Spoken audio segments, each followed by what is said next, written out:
السلام عليكم ورحمة الله وبركاته. حمدا لمن خلق الإنسان وعلمه البيان، والصلاة والسلام على رسول الله وعلى آله حزب الله وصحابه جند الله، وبعد.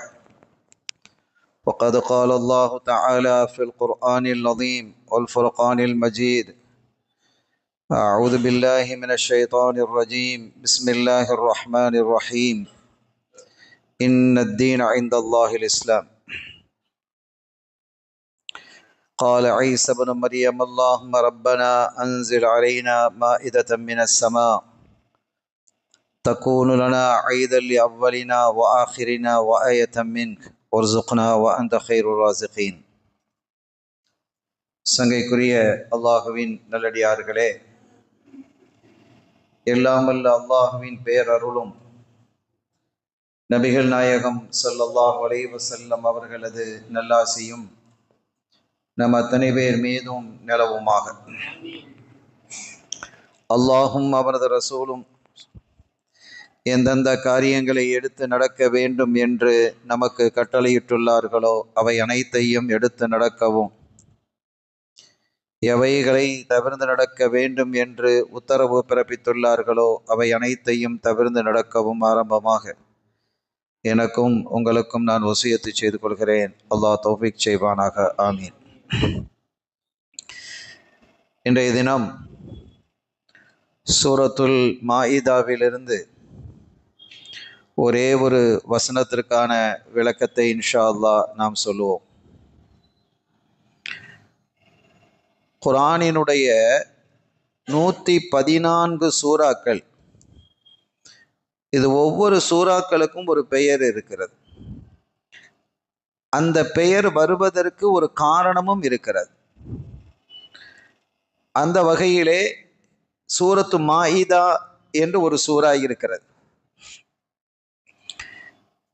அது நேற்றைய தினமும் ஓதப்பட்டது. இப்ப இந்த மாயிதா என்றால் என்ன என்றால் உணவு மறவை என்று தமிழில் பெயர். உணவு மறவை என்றால் நமக்கு தமிழில் சொல்லும்போது விளங்கி இல்லை, இங்கிலீஷில் சொன்னால் விளங்கிடும். டைனிங் டேபிள், அவ்வளோதான். தமிழில் சொன்னால் நமக்கு விளங்குறது கஷ்டமாக இருக்குங்க. சில இதில் பேக்கரின்னு சொன்னால் விளங்குது, அடுமனை அப்படிங்கிறான் தமிழில். இப்போ டியூப் லைட்னா நமக்கு விளங்கிடும். வாழை குழல் விளக்கு அப்படின்னு இதுக்கு பெயர். இப்போ இந்த மாதிரி நம்ம பழகிட்டோம் சில வார்த்தைகள். இது ஒன்றும் தவறு இல்லை. இது எல்லா மொழியிலையும் இந்த கலப்புங்கிறது இருக்கு. சில விஷயங்கள் ஆச்சரியமாக கூட இருக்கும். காஃபூர் அப்படிங்கிற ஒரு வார்த்தை இருக்குல்ல, காஃபூருங்கிற வார்த்தை கிராம்பூன்னு அர்த்தம். இந்த இலக்கியத்துல நீங்க போய் பார்த்தால் அவ்வளவு அழகானது இலக்கியம் என்பது. அது எல்லா மொழியிலும் இலக்கியம் அழகுதான். இந்த காஃபூர் என்றால் கிராம்பு. இதுல என்ன விஷயம் தெரியுமா? இந்த கிராம்பு என்பதில் இருந்துதான் அரபு வார்த்தை காஃபூர்ங்கிறது வந்தது. நீங்க ரொம்ப கவனத்தை, ஒரு நுணுக்கமான ஒரு செய்தி நாங்க சொல்றேன். இலக்கியத்துல உள்ளது. இப்ப அரபி குரான் இருக்குது, குரான் அரபி தானே. ஆனால் அந்த குரானிலே கூட எத்தனையோ அரபு அல்லாத வார்த்தைகள் இடம்பெறுகிறது. அரபு அல்லாத வார்த்தைகள்லாம் இடம்பெறுகிறது. இப்ப நிறைய வார்த்தைகள் நபிமார்கள் நீங்க எடுத்துக்கங்க, அதெல்லாம் அரபு வார்த்தையா? இப்ராஹிம் அரபி வார்த்தையா? இல்ல. மூசா அரபி வார்த்தை அல்ல. ஈசா அரபி வார்த்தை அல்ல. ஆதம், இப்படி நீங்க எடுத்துக்கிட்டீங்கன்னா நபிமார்களுடைய பெயர்கள் நிறைய இருக்கு. இதெல்லாம் அரபி வார்த்தைகள் கிடையாது, அவங்களுடைய பெயர் அது. அதனால அது அங்கு குறிப்பிடப்படுகிறது. குறைஷிகள் எப்படி பேசினார்களோ அந்த பேச்சினுடைய ஸ்டைலில் அந்த குர்ஆன் அமைந்தது. அந்த அரபு இலக்கியத்தை பற்றி நீங்கள் பேசினால் அவ்வளவு சுவையாக இருக்கும். குர்ஆன் இலக்கியத்தினுடைய உச்சம், குர்ஆன் இலக்கியத்தினுடைய உச்சம். இந்த காஃபூர் கிராம்பு என்று சொல்வதற்கு இதை நான் எந்த உதாரணத்தை ஏன் எடுக்கிறேன்னா, அதுல அடிப்படை ஒரு விஷயம் இருக்கு. அது ஆச்சரியமாக இருக்கும். அப்படியா, நம்பலாமா அப்படின்னு கூட ஏற்படும். இந்த அரபுகள் வியாபார தொடர்பு இந்தியாவோடு அந்த காலத்திலேயே இருந்தது. அந்த காலத்திலேயே இந்தியாவோடு வியாபார தொடர்புகள் இருந்தது. கப்பல்ல வந்து போவாங்க. அதுக்கு நிறைய வரலாற்று சான்றுகள் நிறைய இருக்கு. தமிழகத்திற்கு அடிக்கடி வந்திருக்கிறாங்க, கேரளாவுக்கு அடிக்கடி வந்திருக்கிறாங்க. உங்களுக்கு தெரியும், ஸல்லல்லாஹு அலைஹி வஸல்லம் காலத்தில் சந்திரனை இரண்டாக பிளந்த போது கேரளாவில் இருந்த சேரமான் பெருமான் அதை பார்க்கிறார். இந்த வரலாறு தெரியுமா இல்லையா? அப்ப அவர் அங்க போனாரா இல்லையா? அதற்கு பிறகு வரக்கூடிய இந்த நீண்ட வரலாறு, நிறைய அரபுகள் அங்கே, முஸ்லிம்கள் அங்கே வந்து இறங்கினாங்க. கேரளாவில் வந்து இறங்கிய பொழுது சேரமான் மன்னனினுடைய அந்த வாரிசுகளாக இருந்தவர்கள்லாம் இஸ்லாத்தை ஏத்துக்கிட்டாங்க. அவர்கள் எல்லாம் அந்த அரபுகளை வரவேற்றார்கள். தீனை எடுத்து சொல்வதற்கு அவர்கள் என்ன செஞ்சாங்க? அதற்கான முக்கிய பங்களிப்பு செய்தார்கள். அதற்கு பிறகு இப்படி வந்தவர்கள் தான் இன்னைக்கு ஏர்வாடியில் அடங்கி இருக்கிறாங்களே, இப்ராஹிம் ஷஹீத் ஒலியுல்லா, அவங்க யாரு அப்படின்னு கேட்டா மதீனாவினுடைய கவர்னர். மதீனாவினுடைய கவர்னர் அங்கதான் வந்து இறங்குறாங்க. அதுக்கு முன்னால அவங்க ஃபர்ஸ்ட்ல நீங்க வரலாறு பார்த்தால் குஜராத்துக்கு அவங்க போனாங்க, குஜராத்துக்கு வந்தாங்க. குஜராத்ல பழைய பள்ளிகள் இன்னைக்கு இருக்கு. நம்ம பிரதமருடைய ஊரு ரொம்ப சிறப்பானவர், அருமையானவர்களே. அப்ப அங்க வந்துட்டு அதுக்கப்புறம் இங்க வந்தாங்க. இங்க வரும் பொழுது அந்த ஏர்வாடி சையத் இப்ராஹிம் பாதுஷா ஒரு பெரிய அரச குடும்பத்தை சார்ந்தவங்க, சுல்தான் அவங்க. அவங்களுக்கு உத்தரவு வந்து அவங்க இந்த தீனை இந்த மண்ணிலே நிலைநாட்டுவதற்காக இங்க வர்றாங்க. அப்படி வரும் பொழுது ஜித்தாவினுடைய கவர்னராக இருந்தவர் இஸ்கந்தர், ஜித்தாவினுடைய கவர்னராக இருந்த இஸ்கந்தர் அவங்க சொன்னாங்க, இவங்களை பார்த்துட்டு நானும் உங்களோட வர்றேன், நானும் உங்களோட வர்றேன் அப்படின்ட்டு. அவங்களுக்கு இவங்களுக்கு இடையில ரொம்ப மஹப்பத் இருந்தது, ரொம்ப நெருக்கம், கிட்டத்தட்ட ஒரு உஸ்தாதும் நெருங்கிய மாணவரும் போன்று. உங்களுக்கு அப்படி சொன்னால் விளங்கும். நானும் வருகிறேன் என்று தன்னுடைய பதவியை துறந்து விட்டு இந்த தீனை இந்த மண்ணிலே நிலைநாட்டுவதற்காக வந்தவங்க இஸ்கந்தர்.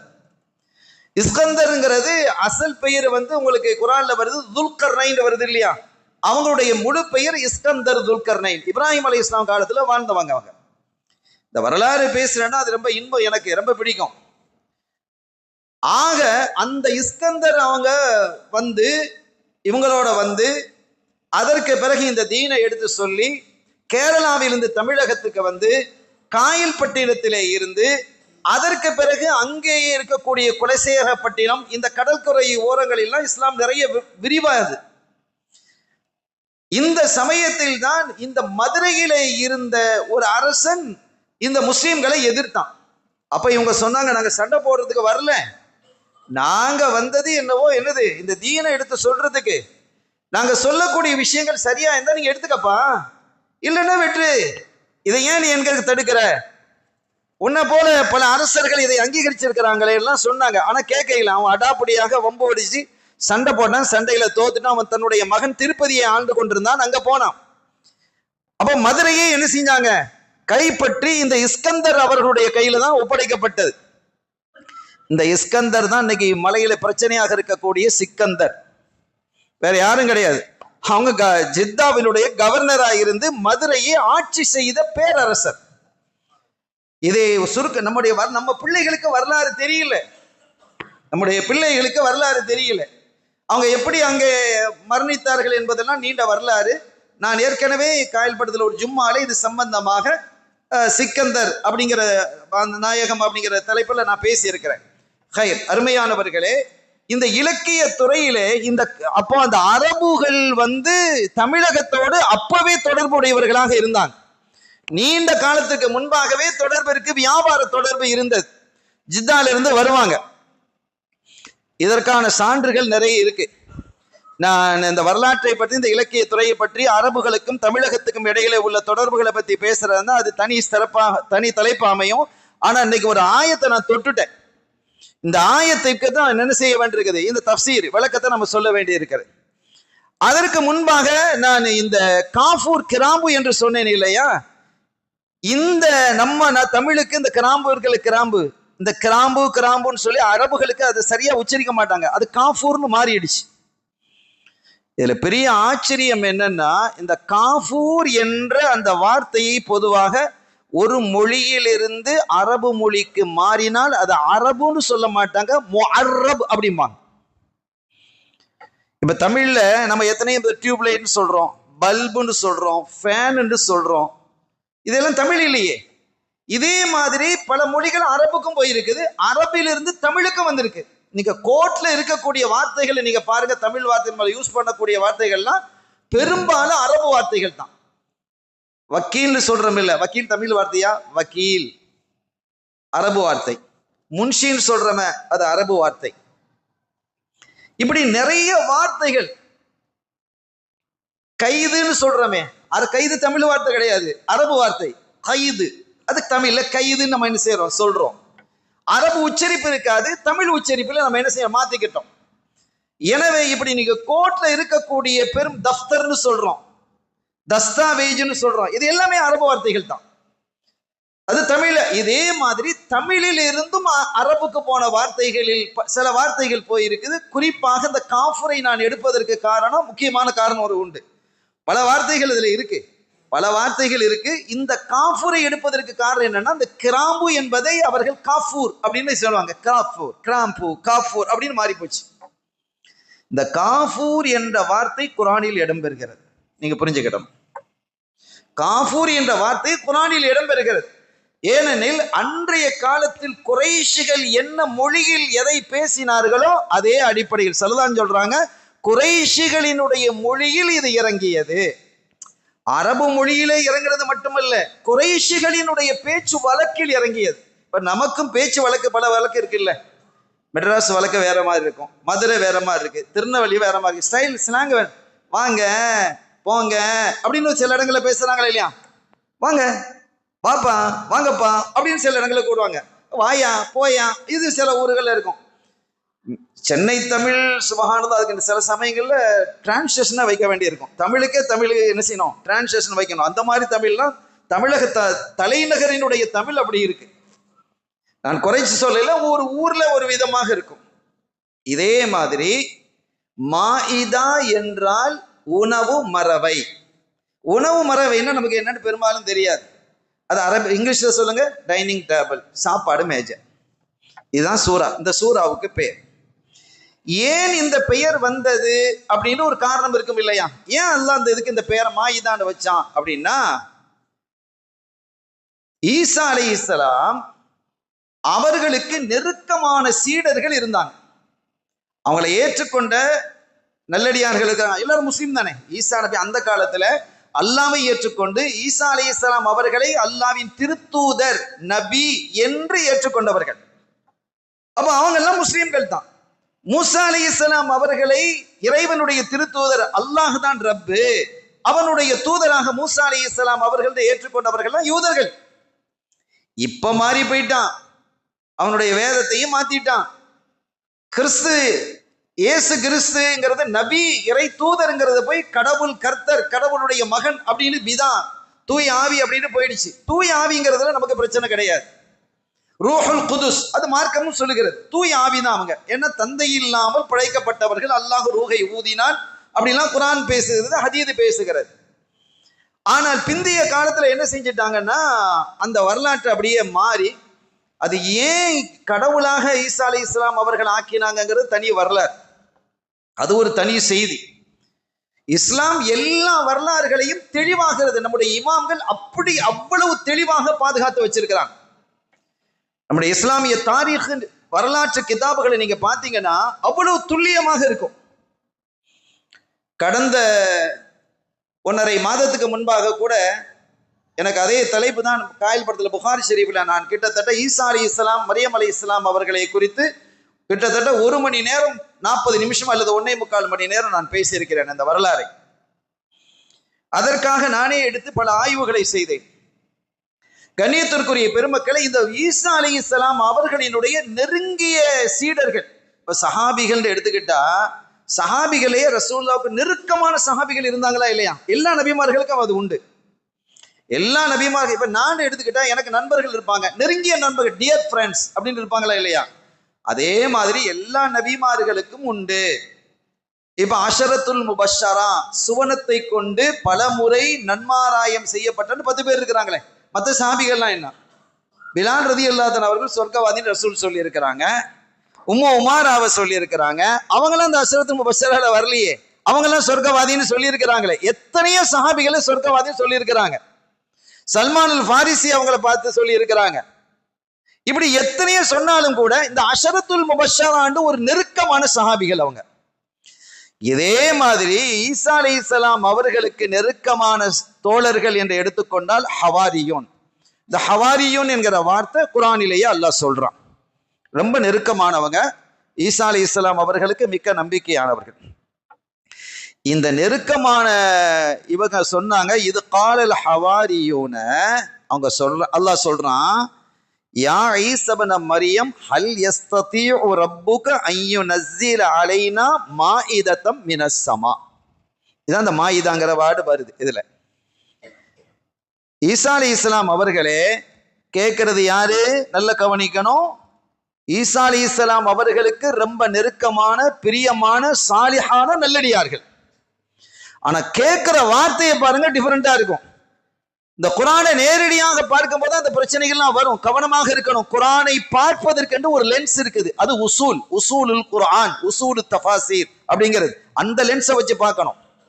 இப்ப நெருக்கமான அடியார்கள் என்று சொன்னா, அல்லாஹ்வுக்கு நெருக்கமான அடியார்கள். ஆயிஷா நாயகி சொல்றாங்க, அல்லாஹ் தஆலா இந்த ஹவாரியூன்களை புகழ்ந்து பேசுகிறான், குர்ஆன்ல புகழ்ந்து பேசுறான். ஆயிஷா நாயகி சொல்றாங்க, யாரை அல்லாஹ் புகழ்ந்து பேசினானோ, யார் ஈசா அலைஹிஸ்ஸலாம் அவர்களுக்கு நெருக்கமாக இருந்தார்களோ அவங்க கேட்கிறாங்க. என்ன கேட்கிறாங்க பாருங்க, ஈசா நபி அவர்களே, ஹல் யஸ்ததீஉ ரப்புக அன் யுனஸ்ஸில அலைனா மாஇதத்தம் மினஸ் ஸமா. உங்க ரப்பு யாரு? அல்லாஹ். வானிலிருந்து ஒரு சாப்பாடு தட்டை இறக்குவதற்கு அவனால் முடியுமா? இப்படி ஒருத்தன் கேட்டா அவனை நல்லடியார் நம்ம சொல்லுவோமா? கொஞ்சம் யோசிக்கணும். இதைத்தான் நம்ம சொல்றோம். குர்ஆனை நீங்க பார்க்கிறதுக்குன்னு ஒரு முறை இருக்கு, ஒரு உசூல் இருக்கு. அந்த உசூலை தவறி நீங்க பார்த்தீங்கன்னா அல்லாஹ் குர்ஆன்ல சொல்றான், யுதுல்லு பிஹி மையஷா வ யஹ்தி பிஹி மையஷா. குர்ஆன் சிலரை வழி தவறவும் செய்து விடும், சிலரை நேர்வழியும் காட்டும். அல்லாஹ் நமக்கு நேர்வழி காட்டக்கூடியதாக குர்ஆனை ஆக்கி வைப்பானா. அப்ப குர்ஆனை பார்க்கிற மாதிரி பார்க்கணும். ஏன் இஷ்டத்துக்கெல்லாம் நான் குர்ஆனை பார்க்க கூடாது. மன் ரஆ ஃபில் குர்ஆனி ஃபல்யதபவ்வ மக்அதஹு மினன் நார். யார் குர்ஆன்ல தான் இஷ்டப்பிரகார விளக்கம் சொல்றானோ அவன் தன்னுடைய இடத்தை பதிவு செய்யட்டும். யார் சொல்றா? ஸல்லல்லாஹு அலைஹி வஸல்லம் சொல்றாங்க. எல்லா சஹீஹான ஹதீதுகளிலும் பெரும்பாலும் பதிவாகி இருக்கிறது. இடத்தை பதிவு செய்யட்டும். இடத்தை எங்க பதிவு செய்யறது? ஃபிளைட்லயா, ட்ரெயின்லயா, பஸ்லயா? ஃபில் ஜஹன்னம் ஃபின் நார், நரகத்தில் பதிவு செய்யட்டுங்கிறாங்க. குர்ஆனை ஓ இஷ்ட பிரகாரம் நீ பார்க்க கூடாதுங்கிறாங்க ஸல்லல்லாஹு அலைஹி வஸல்லம். அப்படி யாராவது பார்த்தால் மன் ரஆ ஃபில் குர்ஆனி பிரயிஹி, தன்னுடைய கருத்தின் பிரகாரம், தன்னுடைய இஷ்ட பிரகாரம், தன்னுடைய அறிவின் பிரகாரம் குர்ஆனை எப்படி பார்க்கணுமோ அப்படி பார்க்காம நீங்க இஷ்டப்பிரகாரம் பார்த்தா, அப்படி பார்ப்பவர் தன்னுடைய இடத்தை நரகத்தில் பதிவு செய்யட்டுங்கிறாங்க. ரொம்ப சஹீஹான ஹதீஸ். அப்ப இந்த ஆயத்தை பாருங்க, இதெல்லாம் நமக்கு தெரியுது. இப்படி நிறைய ஆயத்துக்களை நான் ஓதி காட்ட முடியும். ஹல் யஸ்ததீஉ ரப்புக, உங்களுடைய ரப்பு அவனுக்கு முடியுமா? ஐயு நஸ்ஸில அலைனா மாஇதத்தம் மினஸ் ஸமா, வானிலிருந்து ஒரு உணவு தட்டை இறக்குவதற்கு, ஒரு உணவு டேபிளை இறக்குவதற்கு உங்க அல்லாஹ்வால முடியுமா? இப்படி கேட்டவர்களை நல்லவன் சொல்ல முடியுமா? இல்லை. ஆனா உண்மையில் அவர்கள் நல்லவர்கள், அவர்கள் சாலிஹீன்கள். இதை எப்படி பார்க்கணும் அப்படின்னு கேட்டா, நான் நேத்து சொல்லி காட்டினேன்ல, ரப்பி அரினி கைஃப துஹில் மௌத்தா, நீ மௌத்தானவர்களை எப்படி ஹயாத்தாக்குறா என்பதை எனக்கு காண்பி அப்படின்னு யாரு கேட்டா? இப்ராஹிம் நபி கேட்கிறாங்க. அப்ப அந்த கேள்வி எந்த அடிப்படையில் கேட்கப்பட்டதோ அந்த அடிப்படையில் தான் இங்கேயும் கேட்கப்படுது. கல்வி. அப்ப அல்லாஹ்வே கேட்கிறான், அவலம் தூமின், நான் எழுப்புவேங்கிறது உங்களுக்கு நம்பிக்கை இல்லையான்னு அல்லாஹ் கேட்கிறான். யாரை பத்தி கேட்கிறான்? ஹலீலுல்லாஹ்வை பத்தி கேட்கிறான். என்னுடைய நண்பர் என்று அல்லாஹ் தேர்வு செஞ்சிருக்கிறான். ஸல்லல்லாஹு அலைஹி வஸல்லம் அவர்களுக்கு பிறகு நபிமார்களிலே மிக டாப் யாரு தான்? இப்ராஹிம் அலைஹிஸ்ஸலாம் தான். அதுல மாற்று கருத்து கிடையாது, மாற்று கருத்தே கிடையாது. எல்லா இமாம்களும் அப்படித்தான் அங்கீகரிச்சிருக்கிறாங்க. இமாம்கள் லேஸ் இல்லை. அவங்கள பத்தி நான் சொன்னா நீங்க ஆச்சரியப்பட்டு போவீங்க. நம்முடைய இளைஞர்களுக்கு அது சொல்லப்படல அல்லது தவறாக சித்தரிக்கப்பட்டிருக்கிறது. அப்படி வாழ்க்கையில் பரிசுத்தம், தூய்மை, நேர்மை, ஒழுக்கம், இறையச்சம், தக்குவாவோடு வாழ்ந்தவர்கள். அருமையான பெருமக்களே, எனவே எந்த அடிப்படையில் இப்ராஹிம் அலைஹிஸ்ஸலாம் அவர்கள் கேட்டார்களோ, எந்த அடிப்படையில் உசைர் அலைஹிஸ்ஸலாம் கேட்டார்களோ, இதெல்லாம் எப்படி உயிராக்கும் அல்லாஹ், அப்படி ஒரு திகைப்பு. அப்ப இறைவனுடைய குதரத்தை பார்க்கணும்னு ஆசை. அந்த அடிப்படையில் தான் இங்க கேட்டாங்க. அல்லாஹ்வை கேட்டானா இல்லையா? அவரும் தூமின்னு உங்களுக்கு நம்பிக்கை இல்லையாண்டு? நம்பிக்கை எனக்கு இல்லையா ரஹ்மானே? நிறையவே இருக்கிறது. ஆனாலும் என்னோட கல்வியை பார்த்து கண்ணால பார்க்கணுங்கிற ஒரு ஆசை அப்படின்னு கேட்டாங்க. இங்க இப்படி கேட்ட போது ஈசா அலைஹிஸ்ஸலாம் அவர்கள் சொன்னார்கள், இந்த மாதிரி கேள்வி விளையாட்டுலாம் நீங்க வச்சுக்கிட கூடாதுன்னு நாங்க எச்சரிச்சாங்க தன்னுடைய ஹவாரியுன்களை, நெருக்கமான தோழர்களை. இந்த விளையாட்டுலாம் வச்சுக்கிட கூடாது அப்படின்னு எச்சரிக்கிறாங்க. அந்த இமாரத்துலாம் தஃப்சீர்களில் இடம்பெற்றிருக்கிறது. இப்படியா நீங்க கேட்பீங்க? அப்படி கேட்க கூடாது. மாறாக நீங்க எப்படி என்ன செய்யணும் என்று சொன்னால், முழுமையாக அல்லாஹ் சொன்னான அதை அப்படியே நம்பணும். இத்தகுல்லாஹ அன் தக்தரிஹு அலைஹி அம்சால ஹாதிஹில் இக்திராஹாத். இந்த மாதிரி விஷயங்களை கேட்கறதை விட்டு நீங்க அல்லாஹ்வை பயந்துக்கங்க. என்ன வானிலிருந்து இறக்க முடியுமான்னு என்ன கேள்வி கேட்கறீங்க நீங்க அப்படின்ட்டு. அப்ப அவங்க சொன்னாங்க, நான் அப்படி கேட்க இல்லை, நாங்க கேட்டது ஒரு அதிசயத்தை, ஒரு ஆச்சரியத்தை நாங்க கண்ணால பார்க்கணுங்கிற ஒரு ஆசை. கடந்த காலத்தில் எத்தனையோ விஷயங்களை அல்லாஹு தஆலா ஆச்சரியமான நிகழ்வுகளை அவர்களுடைய தூதர்களுக்கு, நபிமார்களுக்கு மூலமாக இந்த உம்மத்துக்கு கொடுத்திருக்கிறான். அதை நம்ம பார்த்திருக்கிறோம். கடல் பிளக்க இல்லையா? நைல் நதியை 12 துண்டாக பிளந்து உள்ள போதானே செஞ்சாங்க. மலை மாதிரி இருக்கு, நடந்ததா இல்லையா? அப்ப இந்த மாதிரி அதிசயங்கள் நடக்கும்போது அது போன்று நாங்கள் பார்க்கணும் அப்படின்னு கேட்டதும் அவங்களுடைய மனசு சாந்தி அடைந்தது. இப்ப அவங்க அல்லாஹ்ட்ட கேட்கிறாங்க. கால ஈஸா இப்னு மரியம் அல்லாஹும்ம ரப்பனா அன்சில் அலைனா மாஇதத்தம் மினஸ் ஸமா. எங்களுக்கு வானிலிருந்து ஒரு உணவு மறவையை, உணவு தட்டை நீ இறக்குவாயாக. உணவு தட்டுங்கள் முக்கியம் இல்லை, இந்த மாயிதாங்கிறதுக்கு உணவு தட்டுன்னு சொல்லலாம், அதாவது டைனிங் டேபிள்னு சொல்லலாம், டைனிங் டேபிளிலே இருக்கக்கூடிய உணவுன்னு சொல்லலாம். ரெண்டுக்கும் என்ன செய்யலாம்? மாயிதான் சொல்லலாம். இங்க எது நோக்கம்? உணவுதான் நோக்கம், உணவுதான் நோக்கம். இப்படி அல்லாஹ் கேட்டதும் சொல்லிட்டு அவங்க சொல்றாங்க, தகூனுலனா ஈதன் அவ்வலினா வாஹிரினா வாயத்தம் மின்க். நீ அப்படி இறக்கினால் அது எங்களுக்கு பெருநாளாக இருக்கும். வானத்திலிருந்து ஒரு தட்டு இறங்குதுன்னு சொன்னா அது எங்களுக்கு பெருநாள். எங்களுக்கு ஆரம்பம் உள்ளவங்களுக்கு பெருநாள், பின்னால உள்ளவர்களுக்கும் பெருநாள். அது ஒரு பெருநாளை நாங்க கொண்டாடுவோம். வாயத்தம்மின்கு, உன்னிடம் இருந்து ஒரு அத்தாட்சியாகவும் நாங்கள் பார்த்துக்கிடுவோம். யார் சொல்றா? ஈசா அலைஹிஸ்ஸலாம் சொல்றாங்க, அல்லாஹ்ட்ட சொல்றாங்க, நீ வானிலிருந்து இந்த உணவு தட்டை நீங்கள் இறக்கினால் அது எங்களுக்கும் முந்தியவர்களுக்கும் பிந்தியவர்களுக்கும் பெருநாளாகவும் உன்னிடம் உள்ள ஒரு அத்தாட்சியாகவும் இருக்கும். ஒரு ஜுகுனா அந்த ஹைருர் ராசிகீன், அதன் மூலமாக எங்களுக்கு ரிஸ்க் தான். வானிலிருந்து வந்த ஒரு உணவை நாங்கள் சாப்பிடணும்னு ஆட்கள்லாம் விருப்பப்படுறாங்க. நீ உணவளிப்பவர்களில் மிகச் சிறந்தவன். இப்ப அல்லாஹ் பதில் சொல்றான், காலல்லாஹு இன்னி முனஸ்ஸிலுஹா அலைக்கும். அப்படியா? சரி, நான் இறக்கி தர்றேன், இறக்குறேன். ஆனா ஒண்ணு, அந்த ஒழுங்கா இறங்கினதுக்கு பிறகு சில ஷர்த்துகளை நான் விதிப்பேன்.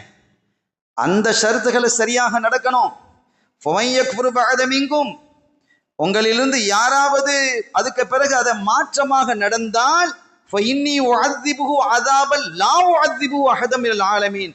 உலகத்தில் யாருக்கும் செய்யாத வேதனையை அவர்களுக்கு நான் செய்வேன்.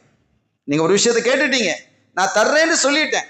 அதற்கு பிறகு அதை எப்படி நடக்கணுங்கிறதுல நான் என்ன செய்வேன்? என்னுடைய தூதர் மூலமாக நான் சொல்லுவேன். அதை ஈசா அலைஹிஸ்ஸலாம் சொல்றாங்க, நீங்க எப்படி நடந்துக்கிடணும் அப்படின்ட்டு.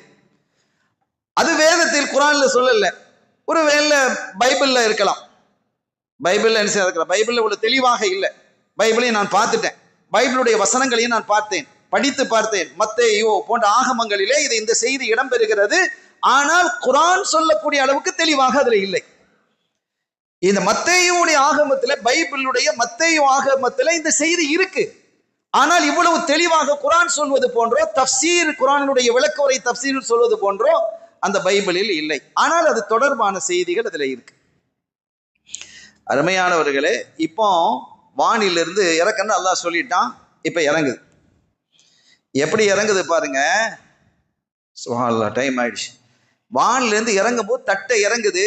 அதுல ஒரு துணி போட்டு அந்த தட்டை மூடி இருக்குது, மேலும் கீழும் மேகம், ஒரு மரியாதையா வருது. மேலையும் மேகத்துண்டு, கீழையும் மேகத்துண்டு, நடுவுல தட்டு, அதுல துணியை போட்டு வந்து இறங்குது, மிந்தியில் வருது. அது கர்ச்சீஃப் போட்டு, ஒரு பெரிய கர்ச்சீஃப் போட்டு வந்து இறங்கிடுச்சு. இந்த செய்தி நீண்ட செய்தி, சுருக்கமாக நான் நேரத்தில் முடிப்பேன் இன்ஷா அல்லாஹ். ஏன்னா நான் 5 நிமிஷம் தான் இருக்கு. அருமையானவர்களே, அப்போ அந்த நேரத்தில் என்னன்னா, இப்போ நீங்க தானே கேட்டீங்க, சாப்பாடு வந்துருச்சு சாப்பிடுங்க அப்படிங்கிறாங்க. அவங்களுக்கெல்லாம் பயம், ஏதாவது ஏடா கூடமா ஆயிடுமோ அப்படின்ட்டு. அப்போ அவங்க சொன்னாங்க, நீங்க தான் இருக்கிறவங்களே பெரியவங்க, நீங்க ஆரம்பிச்சு வைங்க அப்படின்னு ஈசா நபிட்டு தள்ளுறாங்க. அந்த பயம் வந்துருச்சு, அல்லாஹ் இப்படி சொல்லிட்டான் இல்ல, பயம் வந்துருச்சு. அப்போ அவங்க என்ன செஞ்சாங்க, அவங்க தொழுதாங்க. 2 ரக்காத் தொழுதுட்டு ஒரு பிரார்த்தனை செய்யறாங்க. அது எத்தகைய பிரார்த்தனை? யா அல்லாஹ் இதை எங்களுக்கு ரஹ்மத்தாக்கிவை, எங்களுக்கு ஃபித்னாவாக்கி வச்சிடாதே அப்படிலாம் கேட்டுட்டு என்ன செய்யறாங்க, தொடர்ந்து என்ன செய்ய சாப்பிட்றாங்க. எடுத்துட்டு அவங்க என்ன செய்யறாங்க, அவங்க சாப்பிடல, எடுத்து கொடுக்குறாங்க, நீங்க சாப்பிடுங்க. எல்லாரும் சாப்பிட்டாங்க. 7300 பேர் சாப்பிட்டதாக வருகிறது. நீங்க கிறிஸ்தவ பாடல்ல படிக்கலாம், 5 அப்பம் மீனும் கொண்டு அப்படின்னு ஒரு பாடல் இருக்கு, கிறிஸ்தவ பாடல். இதுல என்ன இருந்ததுன்னா, அந்த ஆப்பம்ங்கிறாங்க, இதுல ரொட்டியை தான் அந்த ஆப்பம்னு சொல்லுது. 5 ரொட்டிகள் இருந்தது. 5 ரொட்டின்னா 7300 பேர் சாப்பிடுற அளவுக்கு உண்டான ரொட்டி, சின்ன ரொட்டி இல்ல. நம்ம ரொட்டி தான் ஒரு 5 ரொட்டியை ஒருத்தர் சாப்பிட்டுருவானே, அங்க 5 ரொட்டியை 7300 பேர் சாப்பிட்டு இருக்கிறாங்க. அதுல மாதுளை பழம் இருந்தது. அது எப்படி இருந்ததுன்னா, அந்த டிஷ் எப்படி வச்சிருக்குது, மாதுளம்பழம் இருக்குது, அதே மாதிரி ஜெய்தூன் எண்ணெய் இருக்குது, பேரிச்சம்பழம் இருக்கிறது, அதெல்லாம் அழகாக அடுக்கி வைத்து இந்த கீரை வகைகள் அப்படி வச்சிருக்கு. இப்போ அந்த பெரிய பெரிய ரெஸ்டாரண்ட்ல போனா அந்த சாப்பிட்றது அழகா இருக்கா இல்லையா, அது பார்க்கறதுக்கு அழகா இருக்கும், வச்சிருக்கான் இல்லையா. இது இப்போ இல்லை, மாயிதால அல்லாஹ் சொல்றான். அல்லாவே அந்த ஸ்டைல் ஆக்கி தான் வச்சான். அந்த ஸ்டைல் இன்னைக்கு இவன் எடுத்துக்கிட்டான். எங்க ஊர்ல மாயிதாண்டே ஒரு ரெஸ்டாரண்ட் இருக்கு, எவ்வளவு புத்திசாலித்தனமா வச்சுக்கிறாங்கன்னு பாருங்க. அப்ப அந்த உணவு தட்டை அப்படி வைக்கிறாங்களா இல்லையா, அந்த உணவு தட்டையில் இந்த காய்கறிகள் சுட்டு அந்த ஃப்ரூட்ஸ் இதெல்லாம் வச்சு இதே மாதிரிதான் இறங்குது. அத மாதிரிதான் இவன் வச்சிருக்கிறான். இப்போ அப்படி இறங்கி 7300 பேர் கொடுக்கப்பட்டது. இதுல நோயாளிகள் வந்து சாப்பிட்டாங்க. இதை கேள்விப்பட்டு நிறைய பேர் வந்தாங்க, வந்து சாப்பிட்டாங்க. சாப்பிட்டவங்களுடைய நோய்கள் நீங்கியது. குழந்தை இல்லாதவர்களுக்கு குழந்தை கிடைத்தது. வறுமையில இருந்தவர்கள் நல்ல நிலைக்கு ஆனாங்க. இப்படி ஒரு பெரிய மாற்றம் அந்த ரிஸ்கின் மூலமாக அல்லாஹ் கொடுத்தான். ஆனா அவங்க சொன்னாங்க, இந்த உணவை நீங்க எடுத்துட்டு போலாம், அதை எடுக்க வந்துகிட்டே இருக்கு, ஆனால் பதுக்கி வைக்க கூடாது, கொடுத்து முடிச்சிடணும். ஒரு கட்டத்துல என்ன செஞ்சிட்டா, இனிமேல் செல்வந்தர்கள் யாரும் எடுக்கக்கூடாது, இதை ஏழைகள் வந்து எடுத்துட்டு போகலாம். அந்த உணவு இருந்துகிட்டே இருக்கு, ஏழைகள் வந்து எடுக்கலாம், செல்வந்தர்களை எடுக்கக்கூடாது அப்படின்னு அல்லாஹ் தஆலா என்ன செஞ்சாங்க, கட்டளையிட்டான். ஆனா அந்த ரகசியமாக வந்து செல்வந்தர்கள் அதை என்ன செஞ்சாங்க, எடுத்துட்டு போனாங்க. அப்படி ஒரு 300 பேர் எடுத்துட்டு போயிருக்காங்க செல்வந்தர்கள். இந்த 300 பேரும் ஹின்சீர்களாக மாற்றப்பட்டார்கள். அல்லாஹ் தண்டனை சொல்வான்னு சொன்னான்ல, நான் அவர்களை நான் என்ன செய்வேன், வேதனை செய்வேன். எத்தனை வேதனை செய்வேன், இந்த உலகத்தில் யாருக்கும் செய்யாத வேதனையா செய்வேன். இப்ப மாறினாங்க, அவர்களை பன்றிகளாக அல்லாஹ் என்ன செய்தான், தண்டனை ஆக்கினா. அப்படி அவங்க மாறினவுடன் அப்படி கண்ணீர் வடிக்குது. ஆனா அந்த சூரத்து தான் மாறிட்டே தவிர மூளையை எல்லாம் மாத்தல. அவங்களுக்கு தான் யாருங்கிறது தெரியுது, நாம இப்படி அசிங்கமா மாறிட்டோங்கிறது புரியுது. ஈசா அலைஹிஸ்ஸலாம் கிட்ட வந்து கண்ணீர் வடிக்கிறாங்க. அவங்க கேட்குறாங்க, அது அந்த சூரத்தை பார்த்துக்கிட்டு அவங்க விளங்கிட்டு இவன் இவன் இவன் இவன் எல்லாருமே அவங்களுக்கு தெரியுது. அந்த ஃபுலான் அலஸ்த ஃபுலான், நீ இவன் தானேன்னு கேட்குறாங்க. அதனால பேச முடியல, எப்படி தலையை அசைக்கிறது. அப்போ அல்லாஹ்ட்ட கேட்டேன், யா அல்லாஹ், இது பெரிய ஒரு ஃபித்னாவா போச்சே, இவங்க மீறிட்டாங்களே அப்படின்றதுக்கு பிறகு ரப்புல் ஆலமீன் அல்லாஹ் ஜல்ல ஷானஹு வ தஆலா அந்த ஹின்சீர்களை அந்த 300 பேரையும் இல்லாமலாக்கிட்டான். அது எப்படி ஆனது? சில பேர் சொல்றாங்க பூமி அது சொறி வாங்கிடுச்சு அப்படின்னு. இந்த செய்தியின் வழியாக நாம் சொல்ல வருவது என்னவென்றால், அல்லாஹ்வினுடைய ஆற்றல் என்பது அளவிட முடியாதது. அல்லாஹ்வினுடைய ஆற்றல், சக்தி, வல்லமை என்பது ஒரு நொடியில நம்ம நினைச்சது அப்படி மாத்திடுவோம். நம்ம என்னவோ கட்டியிருப்போம், பெருசா கோட்டை கட்டியிருப்போம், சிதைச்சிருவான், ஒண்ணுமே நடக்காதுன்னு நினைப்போம், கொட்டி தந்துடுவான் அல்லாஹ். நம்பிக்கை வையுங்கள், உமைய தவக்கல் அலல்லாஹி ஃபஹுவ ஹஸ்பு. யார் அல்லாஹ்வின் மீது நம்பிக்கை வைக்கிறார்களோ அவர்களுக்கு அல்லாஹ் போதுமானவன் என்று அல்லாஹ் சொல்றான். நான் உங்களுக்கு போதுமானவன். உங்களுடைய நண்பன் இருப்பான், அவனை நம்பி நீங்க போவீங்க, உங்களுக்கு அவசரமா 1,00,000 ரூபாய் தேவைப்படுது, அவன்கிட்ட போய் கேட்கும் போது நான் உனக்கு தந்துருவான் அப்படின்லாம் இருப்பான். போனா மச்சான் இன்னைக்கா நேத்து கேட்டிருக்க மாட்டியா, நேத்து தானே ஒருத்தன் வந்து வாங்கிட்டு போனான்னு சொல்லிடுவான். நம்ம நம்புறோம், நம்பி போனோம், நம்பி நினைச்சோம், தரவும் செய்யலாம் தராமலும் போகலாம். ஆனால் ரப்பு அப்படி அல்ல. நான் அப்படி இருக்க மாட்டேன். என்னை நீங்கள் சரியாக நம்புங்கள், உங்களை நான் சரியாக வழிநடத்துவேன், உங்களுடைய தேவையை நான் பூர்த்தி செய்வேன். என்னை போன்று நம்பிக்கையாளர்கள் உங்களுக்கு யாரும் கிடைக்காதுன்னு அல்லாஹ் சொல்றான். நான் உங்களுக்கு போதும், என்ன நம்புங்கலாம். அதுதான் இந்த வசனத்தின் வழியாக இறைவனின் மீது அந்த தவக்குல் என்ற அந்த நம்பிக்கை பிடிப்பை சரியாக நாம் வைத்துக் கொள்வோமையானால் அவனை ஆற்றலை உணரணும். முதல்ல அவன் எத்தகைய ஆற்றல் மிக்கவன் என்பதை உணர்ந்து நாம் கிட்டத்தட்ட இந்த உரைகள் அத்தனையுமே ரப்பை பற்றியே நான் பேசிக்கொண்டு வருகிறேன். காரணம், இந்த மாதத்தில் அல்லாஹ்வின் அவனுடைய அருளால் அல்லாஹ்வை நாம் நெருங்கிட்டோம். அந்த மஹப்பத் இஷ்கு நம்மகிட்ட வந்துடணும். அவனுடைய திருத்தூதர் ஸல்லல்லாஹு அலைஹி வஸல்லம் இஷ்கு நம்முடைய கல்புல வந்துடணும். இந்த ரெண்டும் வந்துடுச்சுன்னு ரெண்டும் ரெண்டு அல்ல, ஒன்றுதான்.